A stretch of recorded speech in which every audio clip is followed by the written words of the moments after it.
राधे राधे आप सभी को स्वागत है आपके अपने यूट्यूब चैनल देवा सर क्लासेज में। देखिए, हमने फिजिक्स की पहले क्लास में यानी कि चैप्टर 1 की पहले क्लास में हमने विद्युत पढ़ा था, विद्युत आवेश के बारे में पढ़ा था, विद्युत आवेश के प्रकार के बारे में पढ़ा था और विद्युत आवेश के कुछ मूलभूत गुणों के बारे में पढ़ा था। और लास्ट टॉपिक हमने पहले वाली क्लास में मूल आवेश पढ़ा था। ठीक है, आज फिजिक्स के चैप्टर 1 का ये दूसरा क्लास है और आज हम उसके आगे पढ़ने वाले हैं।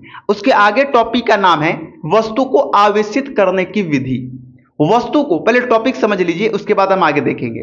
वस्तु को आवेशित करने की विधि मतलब वस्तु आपको दे दिया जाए, उस पर आवेश आपको डालना है या आवेश उस पर चढ़ाना है। कैसे चढ़ाएंगे, क्या कार्य करेंगे, उसी को हम वस्तु को आवेशित करने की विधि कहेंगे। समझे मेरी बात? चलिए, वस्तु पर आवेश को चढ़ाने की विधि, वस्तु को आवेशित। आवेशित मतलब आवेश देना, आवेशित मतलब आवेश देना या आवेश चढ़ाना, बस। तो वस्तु को आवेश देने की विधि आप ये कह सकते हो, वस्तु को आवेश देने की विधि। तो चलिए आगे देखते हैं, आप वस्तु को आवेश कैसे दे सकते हो या वस्तु को आवेशित कैसे कर सकते हो। तो 3 विधियां के द्वारा। पहला घर्षण द्वारा आवेशन, दूसरा चालन द्वारा आवेशन, तीसरा प्रेरण द्वारा आवेशन। तो ये बहुत इंपॉर्टेंट है, इनको ध्यान से पढ़िएगा। चलिए पहला पढ़ते हैं, घर्षण द्वारा आवेशन। ये आज की क्लास बहुत छोटी होने वाली है क्योंकि ये 3 ही टॉपिक हम पढ़ेंगे, क्योंकि अब एक दिन में 2 या 3 टॉपिक पढ़ना बहुत मुश्किल है। आप जो आज कम पढ़िए लेकिन उसको दिमाग में बैठा लीजिए। मेरा कहना है कि आप 20 मिनट पढ़िए।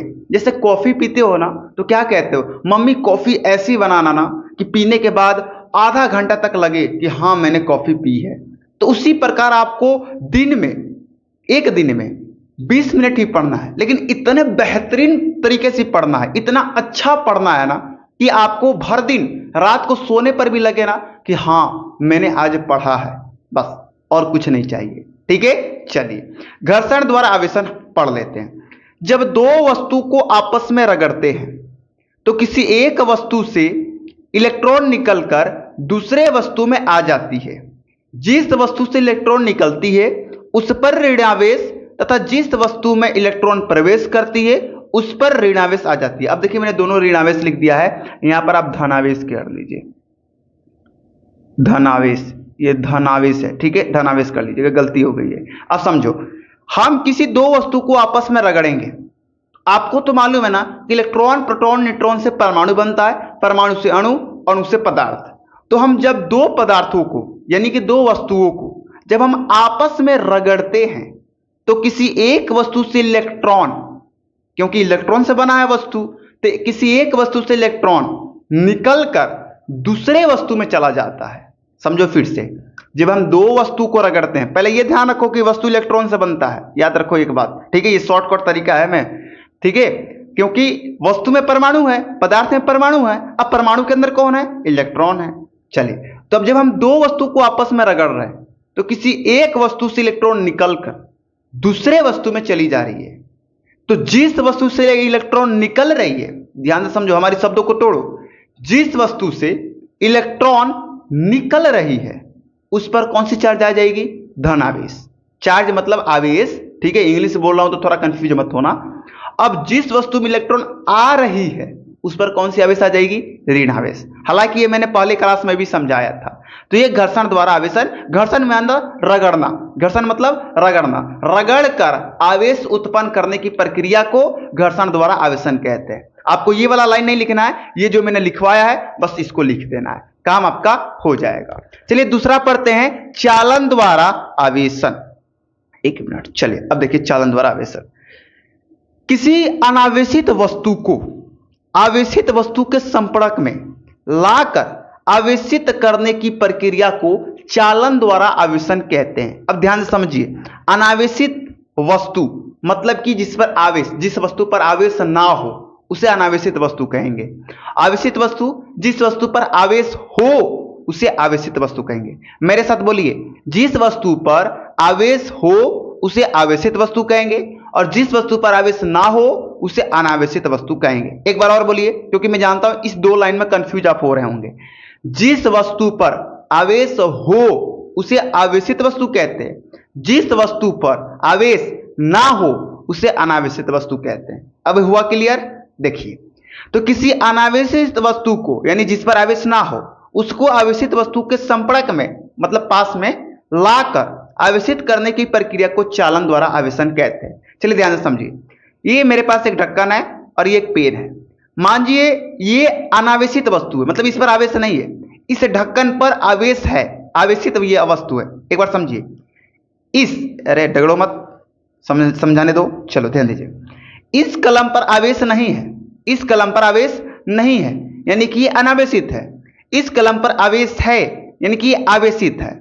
ये अनावेशित, ये आवेशित, ये अनावेशित, ये आवेशित। एक बार बोलो, ये अनावेशित, ये आवेशित, या देसी भाषा में बोलो, इस पर आवेश नहीं है, इस पर आवेश है।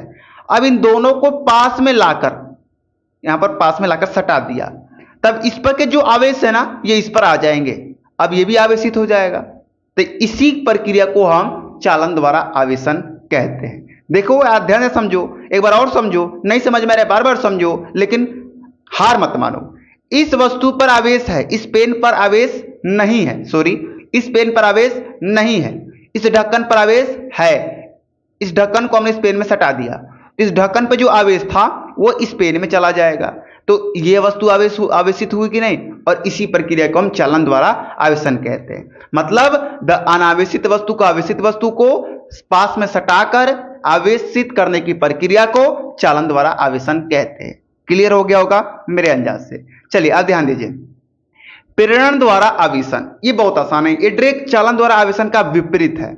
किसी अनावेशित वस्तु को आवेशित वस्तु के संपर्क में लाए बिना, यानी कि छुआना नहीं है, टच नहीं कराना है, बिना टच कराए आवेशित करने की प्रक्रिया को प्रेरण द्वारा आवेशन कहते हैं। मेरे जैसे समझ में आपको आ गई होगी। ठीक है, एक बार और देख लीजिए। चालन द्वारा आवेशन मतलब वस्तु को पास में सटाकर आवेशित करने की प्रक्रिया को चालन द्वारा आवेशन कहते हैं। प्रेरण द्वारा आवेशन में वस्तु को सटाना नहीं है, लेकिन आवेशित करना है। इस प्रक्रिया को प्रेरण द्वारा आवेशन कहते हैं। समझ में आ गई होगी, ये मैं आशा करता हूं। चलिए ध्यान दीजिए। आज की क्लास को शॉर्टकट रिवीजन कर लेते हैं। आज हमने क्या पढ़ा? वस्तु को आवेशित करने की विधि पढ़ा, जिसमें हमने पहला पढ़ा कि हम वस्तु को आपस में रगड़कर वस्तु को आवेशित कर सकते हैं। दूसरा हमने पढ़ा कि दो वस्तु को, एक वस्तु में आवेश नहीं है, दूसरे वस्तु में आवेश है, तो उन दोनों को आपस में सटाकर हम आवेशित कर सकते हैं। फिर तीसरा हमने पढ़ा कि हम दो वस्तु को आपस में ना सटाकर भी आवेशित कर सकते हैं, जिसे हम प्रेरण द्वारा आवेशन कहते हैं। तो आज की क्लास आपको समझ में आई कि नहीं, ये कमेंट बॉक्स में बताना है, और ना आने पर क्लास समझ में 2 या 3 बार जरूर देखा कीजिए, क्योंकि आप पहली बार 12 में आए हो। आप सोचो ना, एक बार याद रखो, मेरे ध्यान से सुनो। पहली बार 12 में आए हो, पहली बार टॉपिक पढ़ रहे हो, तो पहली बार में याद थोड़ी ना हो जाएगा। कम से कम 2 बार तो 3 बार तो देखना पड़ेगा ना मेरे भाई। पहली बार में तो आप शब्द की जानकारी लेते हो। आज अगर आप 11वीं में नहीं पढ़ोगे तो आप पहली बार जान रहे होगे कि अनावेशित वस्तु क्या है, आवेशित वस्तु क्या है। तो पहली बार तो आप जानकारी लेते हो शब्दों का, दूसरी बार में थोड़ा थोड़ा जाता है, और तीसरी बार में जाकर कंप्लीट हो जाता है। तो आपको 3 बार कम से कम किसी भी टॉपिक को पढ़ना है। समझे मेरी बात? देखिए, यही टाइम है आपको अपने आप को कामयाब करना।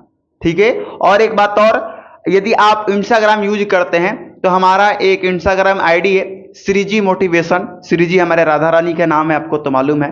और मैं उनका बहुत बड़ा, क्या बोलूं, भक्त हूं, या उनका लड़का हूं, या उनका पुत्र हूं, मैं कुछ नहीं कह सकता। मेरी जो भावना वो मैं आपको बता नहीं सकता।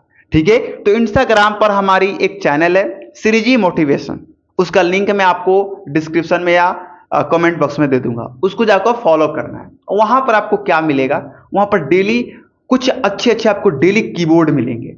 मतलब कीबोर्ड का मतलब है कुछ अच्छी लाइनें आपको मिलेंगी, जो आपको अपने लक्ष्य को प्राप्त करने के लिए बहुत ज्यादा मदद करेंगी। तो आप उस चैनल को फॉलो जरूर कीजिएगा। चलिए, कल मिलते हैं शाम को 7 बजे लाइव स्ट्रीम के साथ, आगे इस टॉपिक के, फिजिक्स के नेक्स्ट टॉपिक के पास। ठीक है। चलिए, आज की क्लास कैसे लगी कमेंट कीजिएगा। जय हिंद, जय भारत।